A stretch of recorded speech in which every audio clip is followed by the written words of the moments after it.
13 animaux qu'on ne peut pas manger en islam. Le prophète alayhi salatu wassalam. Et ils dirent, voilà des bestiaux et des champs frappés d'interdiction, n'en mangeront que ceux que nous voulons, selon leurs prétentions absurdes. Des inventions contre Allah, il les punira pour ce qu'ils inventaient comme mensonges.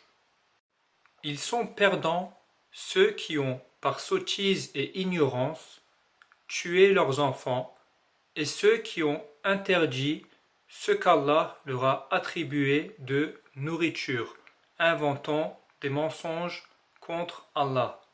Ils se sont égarés et ne sont point guidés. Dis, dans ce qui m'a été révélé, je ne trouve d'interdit à aucun mangeur d'en manger que la bête morte depuis longtemps, ou le sang, ou la chair de porc, car c'est une souillure, ou ce qui, par perversité, a été sacrifié à autre que Allah. Quiconque est contraint sans toutefois en abuser, ton Seigneur est certes pardonneur et miséricordieux. Allah vous a en effet interdit la bête morte depuis longtemps, le sang, la chair de porc et la bête à laquelle un autre nom que celui d'Allah a été invoqué.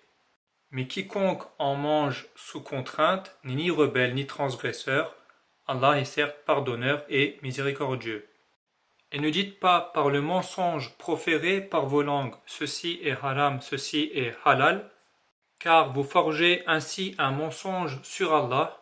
Certes, ceux qui forgent le mensonge contre Allah ne réussiront pas. Ainsi, les soi-disant 13 animaux qu'on ne peut pas manger en islam sont des mensonges contre Allah. C'est la même chose que les ignorants à l'époque du prophète faisaient. Ils interdisaient des animaux en dehors du porc, en dehors de ce que le Coran annonce. Par ailleurs, la liste des animaux interdits ou autorisés en dehors du Coran varie selon le mezheb auquel tu appartiens.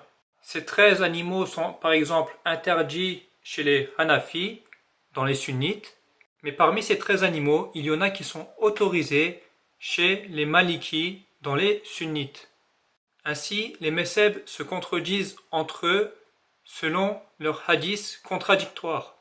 Je termine par un dernier verset de la sourate Kalam. Avez-vous un autre livre dans lequel vous lisez et choisissez ce que vous voulez?